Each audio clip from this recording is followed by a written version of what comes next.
Tonight's Wales at 6. Trapped in the justice system, this man has served 9 years for stealing a mobile phone. Tonight his mother says she and others like her are living a nightmare. It's not fair, it's inhumane, and it is killing people. It's not just killing the prisoners. Some family members are dying too because of the stress of it. Also on the programme, caring at either end of the M4, we meet the woman whose parents live 250 miles away and both depend on her. Plus, we journey back in time to visit a Victorian fort, home to Wales' biggest gun. And it's not all kids' play. The children here in Flintshire are being helped in their education by goats and chickens. Oh!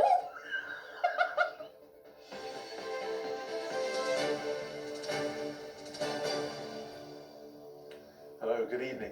Inhumane, that's how one mum has described her son's continued incarceration.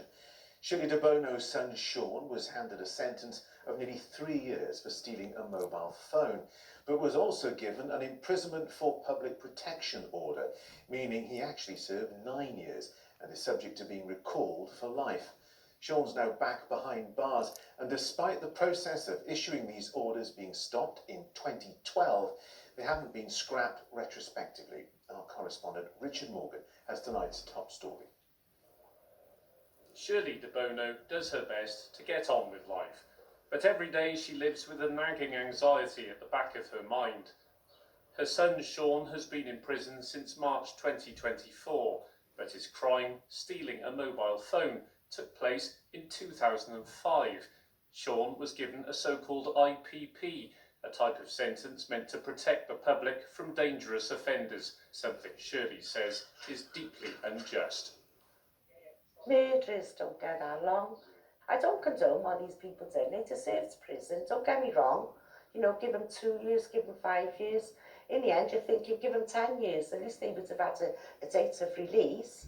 But this IPP sentence is indeterminate, it's got no date of release. Under an IPP, prisoners have to face a parole board hearing after serving the custodial part of their sentence. If they're released, they're subject to an indefinite licence, meaning they could be recalled to jail at any time. After 3 years, they can apply to have their licence terminated. Shirley says Sean's drug addiction, developed in prison, has seen him recalled 4 times. In total, he spent 14 years behind bars, despite an original 2.5-year sentence. He's one of over 150 Welsh prisoners who were subject to IPPs at the beginning of last year. It's not fair, it's inhumane, and it is killing people. It's not just killing the prisoners. Some family members are dying too because of the stress of it. Michael was sentenced to an IPP in 2006 for armed robbery. Released in 2011, he says he's been recalled to prison 5 times without being convicted of a crime. Currently in the community and with a new partner, he says he lives in fear of being called back to jail. I'm scared to walk around my town because it only takes one phone call.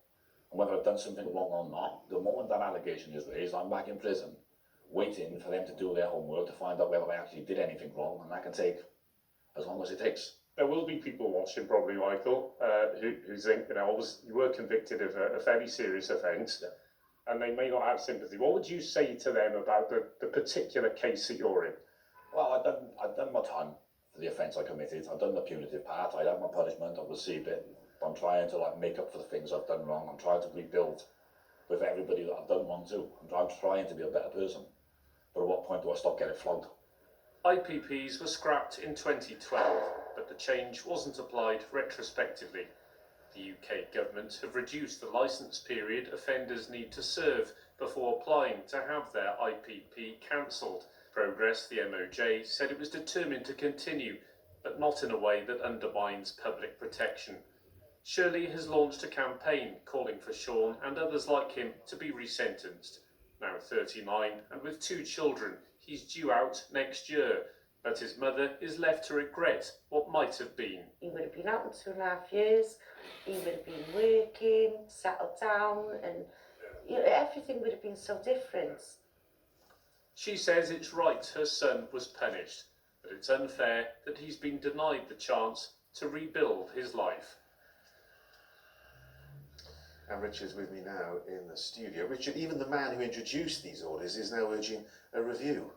That's right, John, yes. Lord Blunkett was Home Secretary when this legislation was introduced way back in 2005 under the previous Labour government.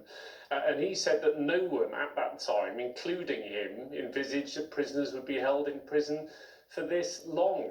He says that since last year, 1,800 former prisoners have had their licence conditions lifted. But as you saw in my report there, much more needs to be done. According to one campaign group, there are still 2,500 prisoners on IPPs languishing in our jails, despite the legislation being abolished 13 years ago.